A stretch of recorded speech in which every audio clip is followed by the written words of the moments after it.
At nasa linya muna natin si Mr. Modi Floranda. Bukas po bukas ba 'yan? April 21 meron na naman pong meron na naman tayong tigil pasada na mararanasan bukas. Sektor pa rin ng transportasyon po ito, April 21, pisto naman ito. Busod pa rin ang epekto ng krisis po sa langis. Si Modi Floranda po ay nasa linya po natin, presidente ng Piston.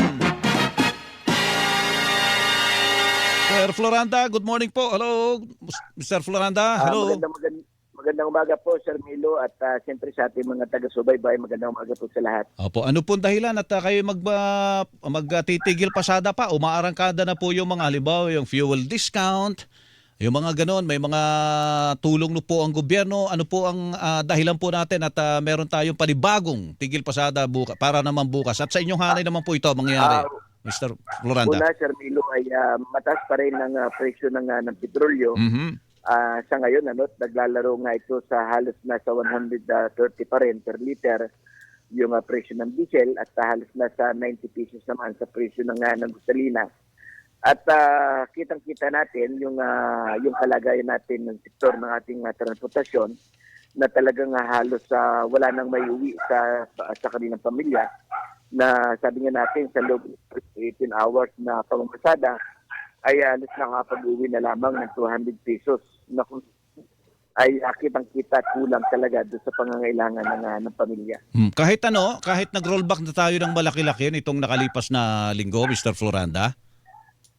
Opo, Sir Milo, at kita naman natin, halimbawa, nag-rollback na, pero ganun pa rin yung presyo ng petrol na ikukumpara natin doon sa ng February, ng February po, ay halos nasa 55 pesos lamang per liter ang presyo ng diesel at nasa 57 naman sa presyo po ng gasolina. Kaya pag pinagbasihan po natin yung agwat, ay mas malaki pa yung agwat. Halos mahigit pa rin kalahati yung naitaas, yung natitirang mataas na presyo ng petrolyo. Kahit itong bukas, sinasabi na meron tayong malaking halos 25 pesos to sa diesel.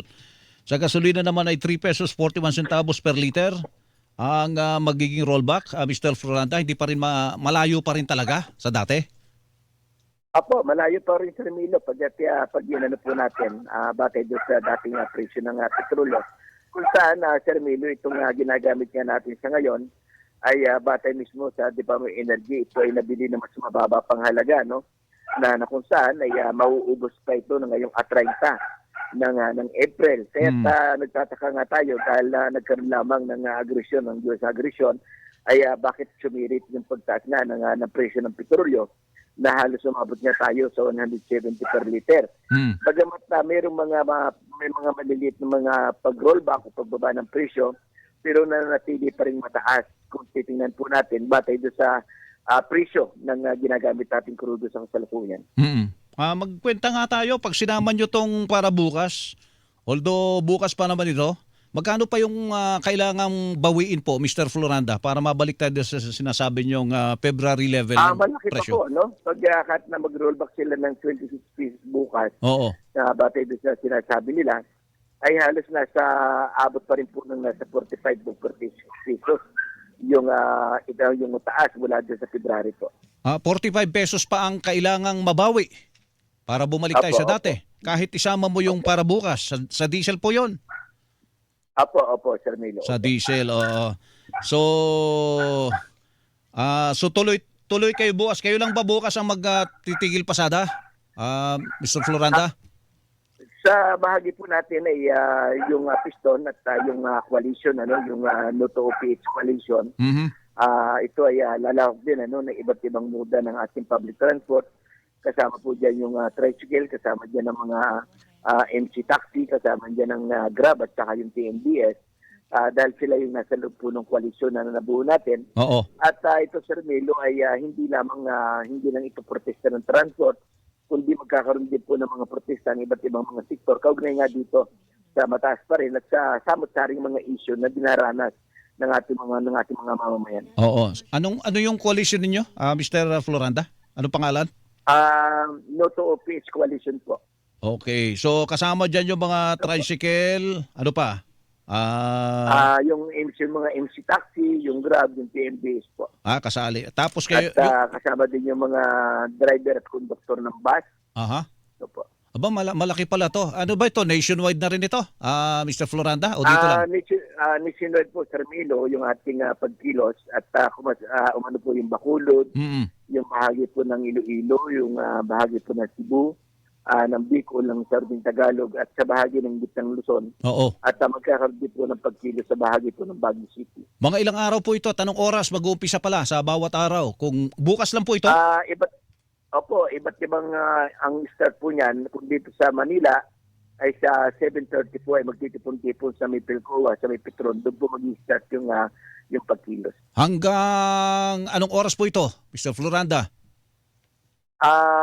Hanggang ano po yan, hanggang hapon. Hanggang At hapon na. siyempre build up din natin ito para doon sa papasok naman na pandaigdig yung araw ng ating mga manggagawa Oo. ngayong darating na Mayo 1. Hindi kasali dito yung Manibela na nauna na sa inyo na nagwelga, nagtigil pasada.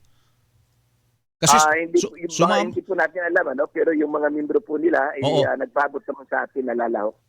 lalahok din sila. Yung mga member. Walang opisyal na sinabi si Marbal Buena tungkol dyan. Opo, Kasi- yung kanilang local association. Kasi nung last time na sila ang nagwelga, sumama kayo eh. Di ba? Opo. Oo. So ngayon, depende na sa kanila kung sasama din sila bukas.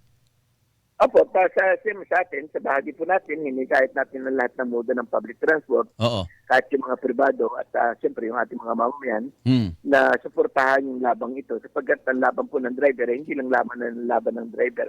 Oo. Ang panawagan natin na Sir Milo, yung kagyat na pagbasura nga dito sa Old Regulation Law, yung pagtanggal po sa excise tax sa kasabat at yung kagyat na rollback sa halagang 55 pesos Mhm. na kung saan ito yung dating presyo ng February. Anong ruta ang apektado bukas? Yung mga kontrolado ng piston dito sa Metro Manila, Mang Modi? Maano po yan, yung bahagi po ng Commonwealth, yung Cubao, yung bahagi po ng Novaliches, Monumento, Oo.